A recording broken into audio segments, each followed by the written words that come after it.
भूगोल का व्याख्यान संख्या 24 को देखेंगे। इसका जो विषय है ज्वालामुखी उद्गार के प्रकार। जैसा कि हमने पूर्व के व्याख्यान में हमने देखा था, ज्वालामुखी के उद्गार के कारण क्या क्या हैं और उन कारणों में विशेषतः उससे निकलने वाले पदार्थ कौन कौन से हैं उसके बारे में हमने जाना था। तो और उसके साथ में हमने देखा था कि उनके कारक क्या हैं, किन कारणों से ज्वालामुखी क्रिया उत्पन्न होती है, इसको भी हमने विस्तार से देखा था। जैसे कि आपको पता है कि ज्वालामुखी के उद्गार कई प्रकार से होता है। मुख्यतः तीव्रता के आधार पर दो मुख्य प्रकार कहलाते हैं। एक तो दरारीय उद्गार या धरातलीय उद्गार या केंद्रीय उद्गार या विस्फोटक उद्गार। तो जो दरारीय उद्गार है वो मुख्यतः एक शांत प्रकार का उद्गार होता है, जिसकी दरारों के माध्यम से धीमी गति से मैफिक मावा निकलता है और धरातल पर धीरे धीरे चादर के रूप में फैल जाता है और फैलकर लावा का मैदान, पठार तथा एक प्रकार का डोमल शेप की संरचना का निर्माण होता है। महाद्वीप पर कोलंबिया का पठार, दक्षिण का हमारा भारतीय प्रायद्वीपीय पठार, ब्राज़ील का पठार का निर्माण इसी प्रकार के बेसाल्ट लावा द्वारा हुआ है। महासागरीय तली में भी मध्य महासागरीय कटक के सहारे भी लावा का उद्गार होता है, जिससे 50,000 किलोमीटर लंबी कटक की तली का लगातार प्रसार हो रहा है। जो अटलांटिक मध्य कटक के सहारे इसका फैलाव हो रहा है। ऑक्सलैंड जो द्वीप है उस पे ऊपर भी ये द्वीप भी दरारी उद्गार के द्वारा निर्मित है। इसी प्रकार से जो दूसरा प्रमुख है, जो केंद्रीय उद्गार या विस्फोटक द्वारा उद्गार है, इसमें यह उद्गार गैसों वाष्प की तीव्रता के कारण से ज्वालामुखी पदार्थ आकाश में विस्फोट के साथ उछलता है। भयंकर विस्फोट के साथ धुएं के बादल, विखंडित पदार्थ, लावा आकाश में सैकड़ों किलोमीटर ऊंचाई तक ऊंचा उठ जाता है।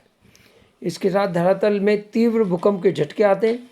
इस प्रकार के उद्गार से निष्कासित पदार्थ उद्गार की अवधि प्रकृति में भिन्नता पाई जाती है।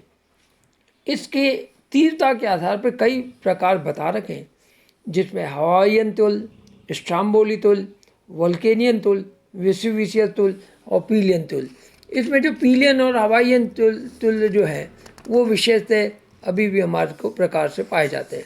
इसी प्रकार से अब इसके अंतर्गत हम आगे देखते हैं कि ज्वालामुखी के प्रकार क्या है। जो उद्गार की तीव्रता के आधार पर या सक्रियता के आधार पर ज्वालामुखी के 3 प्रकार हैं। जागृत या सक्रिय ज्वालामुखी, वे ज्वालामुखी होते हैं जिनसे लगातार लावा, गैस, विखंडित पदार्थ हमेशा निकलता रहता है, इसलिए इन्हें जागृत कहते हैं। विश्व में लगभग 500 के लगभग ऐसे जागृत ज्वालामुखी है, जिनमें इटली का स्ट्राम्बोली और एटना प्रमुख है। स्ट्राम्बोली से सदैव ज्वलनशील गैस अभी तक भी निकलती रहती है, इसलिए इसे भूमध्य सागर का प्रकाश स्तंभ भी कहते हैं। इसी प्रकार से प्रसुप्त ज्वालामुखी, ऐसे ज्वालामुखी होते हैं जो उद्गार के बाद लंबी अवधि तक तो शांत रहते हैं, परंतु अचानक पुनः सक्रिय होकर विस्फोट के रूप में निकल पड़ते हैं। इस प्रकार के ज्वालामुखी का उद्गार शांत काल की निश्चित अवधि नहीं होती है, वो कभी भी विस्फोट के रूप में आ सकते हैं। वेसुविशियस और क्राकाटोवा का इस समय प्रशुष्क अवस्था में वेसुविशियस 79 ईस्वी में कई बार से 79 ईस्वी से अब तक 1929 तक कई बार जागृत हो चुका है और कई बार विस्फोट हो चुके हैं। इसी प्रकार से तीसरे प्रकार के ज्वालामुखी आते हैं शांत ज्वालामुखी। ये ज्वालामुखी जो है पूरी का उद्गार पूर्णतः समाप्त हो जाता है। इनके मुख से जल आदि भर जाते हैं, वो क्रेटर व झीलों के रूप में निर्माण हो जाता है।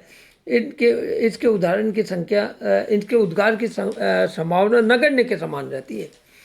जिसमें इसका प्रमुख उदाहरण ईरान का कोहे सुल्तान व देवमंद है।